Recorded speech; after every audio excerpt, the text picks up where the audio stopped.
My team needed me. Like I said last game, I mean, it was very tough for me. I didn't sleep. And the competitor in me wanted to win that game so bad. And I replayed that play so many times, but I'm like, why would I let one moment dictate everything else that I have going on that is positive? So just being able to show up again for my team, it would have been negative for me not to come out tonight and just bounce back. And I knew they expected it from me. So just being able to do it, obviously, against Asia, trying to deflect as many passes as I can. I mean, she's going to get her shots up, of course. But just knowing my spots and how great I am defensively to protect. After the shot that might have sealed the win, Angel Reese was hoping for a moment of atonement. However, Caitlin Clark's response elevated the discussion beyond a single missed basket. Ree had the opportunity to become the game's hero in an instant when he stood underneath the rim. Shortly after, Clark was seen grinning on camera as that chance vanished. One of the most talked about rivalries in women's basketball was quickly brought back to life on social media. However, Ree's admission that the missed try stayed with her long after the game ended and kept her up at night made the narrative even more captivating after the final whistle. Hey man, Angel Reese back in action as the Atlanta Dream did beat the Las Vegas Aces. Thank you. You just helped Caitlin Clark move up in the standings. Angel Reese has 6 more layups blocked. I mean, come on. It's ridiculous. You look, congratulations. You had another double McDouble. You actually had 20 points this time. I don't know how they let you do that. But Angel Reese had... When no one anticipates it, sports have a special ability to create exquisite irony. And this particular time was ideal for that description. When they were in college in Louisiana years ago, Angel Reese would frequently follow Caitlin Clark around the court while grinning confidently and waving her palm in front of her face as though to claim full control of the spotlight. Basketball fans all around the world were captivated by those moments, which turned into enduring icons of a rivalry. It really is just comedy at this point. Even in games that aren't absolutely pathetic, we still are able to get a laugh out of them. After one of the most disastrous performances we have ever seen in the WNBA, one of the worst showings in WNBA history, missing wide open layups, missing layup game winners, Angel Reese returned to the court last night against Las Vegas Aces. A game. As both players eventually joined the professional ranks, that iconic gesture, which was lighthearted, provocative, and unforgettable, became one of the defining symbols associated with the rivalry. Then, this past week, a situation that seemed remarkably familiar was captured by television cameras. This time, though, it was Clark grinning. Clark appeared to be functioning on a completely different level, and the roles seemed to be flipped. Say that every single video because she's been on an insane stretch. She's been averaging 26 and 9 over the past 11 games. But yo, the way she's added on this mid-range shot to her game, it's like in the blink of an eye, she became a top 3 mid-range shooter in the whole league. Also, her dribble moves are so tight right now. She's flowing and going and dishing the ball to her teammates like no other. I mean, she just has looked exceptional. And Kelsey Mitchell struggled today, but she still had her 20 and a big shot towards. Ree found herself responding to questions from reporters rather than celebrating a game-winning performance, explaining that the missed layup haunted her and denied her team a chance to win. Basketball has an amazing memory for everything. Additionally, the court occasionally administers its own brand of poetic justice. No, it's not how you start, it's how you finish, and that energy is contagious because if you look at Angel Reese, she already has 7 and 9. She's already getting close to a double-double, but then also, if you think about, on the other side here, you're seeing the Indiana Fever, they're just being a little bit methodical as well because I like these good to great plays. You see Caitlin orchestrating. It's like both sides are leaning into their strengths on this one. Let's go back to Angel really quickly, though, because she was part of the catalyst that you saw to be able to change things around. And she said to Holly, I just feel like I needed to take a deep breath and maybe stop overthinking. To comprehend why this scene became such a significant plot point, you must return to the weekend that preceded that unsuccessful attempt. ESPN didn't fall into this story by accident. Without a doubt, Ree is among the best rebounders in the league. Her output on the glass speaks for itself, and her unwavering effort is evident. That aspect of her game is undeniable to any serious basketball watcher. However, there is an obvious concern that arises when a feature focuses nearly entirely on rebounding.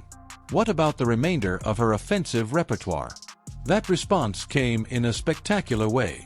For a game that was already marketed as a showcase for Ree, Indiana headed to Atlanta. She was positioned as the weekend's main attraction by Ryan Ruocco and Rebecca Lobo. However, the game started telling a quite different story when the first hint was revealed. Ree was all by herself on a fast break early in the first quarter, with nothing preventing her from making an uncontested layup. Professional athletes virtually always take advantage of this type of opportunity. I don't know what it is, but this weekend has to be one of the worst weekends ever for Angel Reese, bruh. I mean, she became a meme last game. She became a super duper meme this game. And all I got to tell you is, Caitlin Clark truly gets the last laugh, man. Angel Reese missed the damn layup. Now, for all of the Angel Reese fans, I just want y'all to calm down, because this is nothing new. She didn't complete it. For all the wrong reasons, the miss was so obvious that it quickly became one of the game's highlights. People couldn't believe what they had just witnessed, thus it spread. The majority of viewers thought that would be her afternoon's low point. However, it wasn't. She had only made 3 of her 10 shots before halftime, but she had scored 7 points and pulled down 9 rebounds. Depending on which numbers you focused on, her stat line either remarkable or alarming. When Holly Rowe asked Ree what she needed to work on during a halftime interview, she openly acknowledged that she thought she was acting like Dada. It was among the broadcast's most refreshingly honest moments. Ironically, the studio coverage didn't show that candor. Ree was praised for her intensity, leadership, and influence by Monica McNutt, Chinese Ugly Mikey, and Andrea Carter, who all referred to her as the game's emotional heartbeat. It felt less like objective basketball analysis and more like hearing pundits explain a clear issue as if nothing was wrong, even as the statistics on the screen offered a far less positive picture. WNBA drama. I'm about to play the video, but Caitlin Clark is facing criticism now because she laughed at Angel and her team because they kept missing their layups to tie up the game. I would laugh too. Look at that. Airballed the 3. Missed the layup. Missed it again. Missed it again. Come on, bruh. Who not finna giggle at that? Any normal NBA player would clown the other team if they had 4 chances to win the game and didn't win. One thing about Angel Reese, though, she's finna get them rebounds because Kaushi even got her predicted to win leader of... One may contend that the broadcast crew just became engrossed in the moment's emotions. But when you consider the wider picture, it becomes harder to accept that argument. This was not a singular response. It was the continuation of a plot that had been meticulously developed during the preceding 2 days.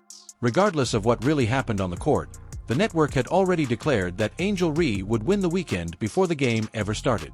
It naturally begs the question of what narrative is being presented when a player freely acknowledges that she is having difficulties and the pundits continue to present her as the contest's main motivator. The most important sequence came at the conclusion of the regulation. Kelsey Mitchell missed a potentially game-winning three-pointer with seconds left and the score knotted. Underneath the basket, the rebound nearly precisely bounced into Reese's palms. No uncomfortable angle, no unattainable degree of difficulty, no defenders pressuring a challenging attempt. It was just the kind of putback that produces memorable moments and wins games. She also lost out on that chance.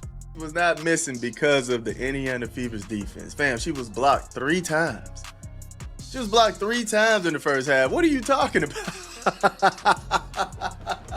Hey, man, this is ridiculous work. Look, you can just see the double standard, right? If Caitlin Clark was 3 for 10 from the field, and mind you, shooting mid-ranges, right? Shooting mid-ranges, shooting threes, they would have had nothing good to say about Caitlin. They would have had nothing good to say about her, man. Like, stop with it. It wasn't hurried, hotly debated, or exceptionally challenging. It was just a shot that should have fallen but didn't. As a closely contested battle, Indiana pulled away for a 4-point victory in overtime as Atlanta failed to capitalize on another opportunity to salvage the game. Ree finished with 15 points, but she didn't get the 4 rebounds she usually does.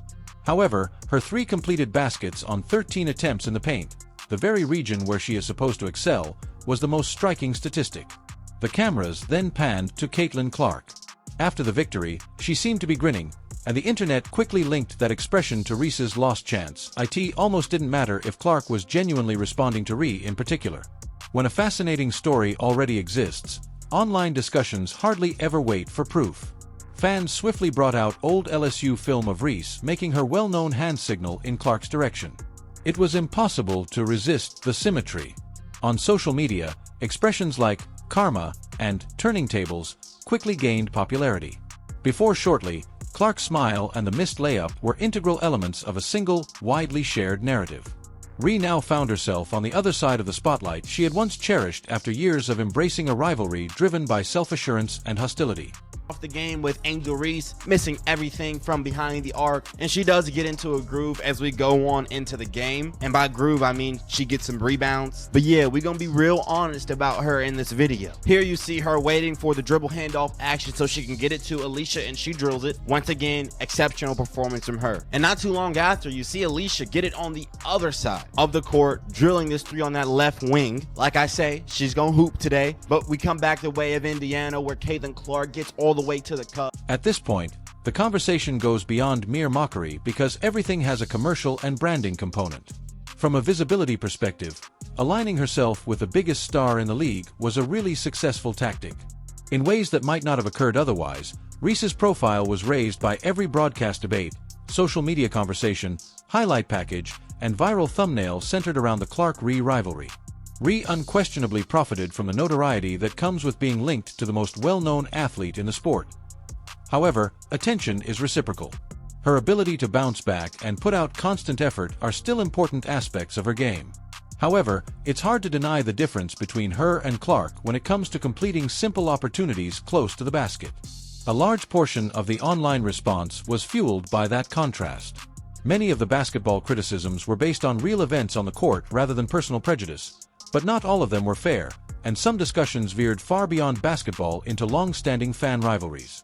Angel Reese glazing is crazy. I'm sure you were tuned in to our favorite reality TV show last night. And by now, you've seen the video of Caitlin Clark laughing at Angel Reese after she missed the game-winning layup against the Fever last night. I'm sure you've also seen this clip of Angel Reese missing a wide-open layup in the first quarter. But what I'm sure you missed was the halftime commentary about Angel Reese's performance in the first half last night. I don't know who her team is paying to get them to gaslight us like. The game itself was the direct cause of much of the criticism. In a contest that was broadcast nationwide, Rhee missed the two most crucial shots. In the days that followed, Rhee publicly expressed her sadness and admitted how profoundly the lost opportunity affected her, even though a large portion of the broadcast persisted, portraying her as the weekend's defining narrative despite the evidence developing in real time. While it makes sense to process a sad loss, many observers contended that the larger criticism wasn't actually about a single squandered opportunity. Rather, it was a reflection of a persistent pattern of difficulties finishing around the basket and a media narrative that emphasized her rebounding achievements while frequently ignoring the offensive flaws that still constrain her game. Angel Reese, haunted by last game.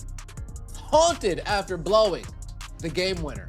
And then follows that up, getting blocked 6 times, and the referees putting her on the foul line if somebody so as much looked. I didn't sleep.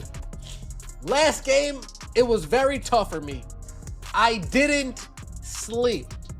I replay that play so many. One inevitable fact is overlooked when characterizing the backlash as wholly unfair. By themselves, the data made a strong statement. When the box score showed 3 makes on 13 attempts in the paint during the most crucial moments of the game, no one needed to fabricate indignation. Reese's real strengths are unaffected by any of that. She continues to be one of the best rebounders in the WNBA, hitting significant rebounding milestones at a remarkable rate and influencing every game with unrelenting physicality and effort. The problem arises when discussions turn to finishing skill and scoring efficiency. Places where the greatest basketball players are finally evaluated. When Rhee is frequently contrasted with Caitlin Clark, whose offensive effectiveness compels whole defenses to modify every possession, that disparity becomes even more apparent. And guess what? Angel Reese couldn't even make a damn layup to win the game. And I'm telling you right now, this is hella funny. Oh my God, this is super funny. This is more funnier than the video of the guy pretending to be Angel Reese.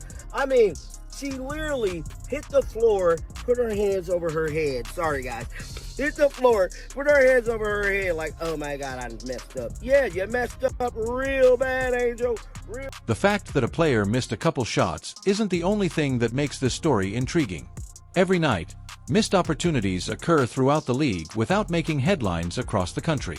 The collision of a long-standing rivalry, a media environment eager to magnify that rivalry regardless of what the game itself revealed, and a player who voluntarily embraced the spotlight only to learn that reputation alone cannot determine the outcome once the ball leaves your hands was what turned this into such a massive discussion.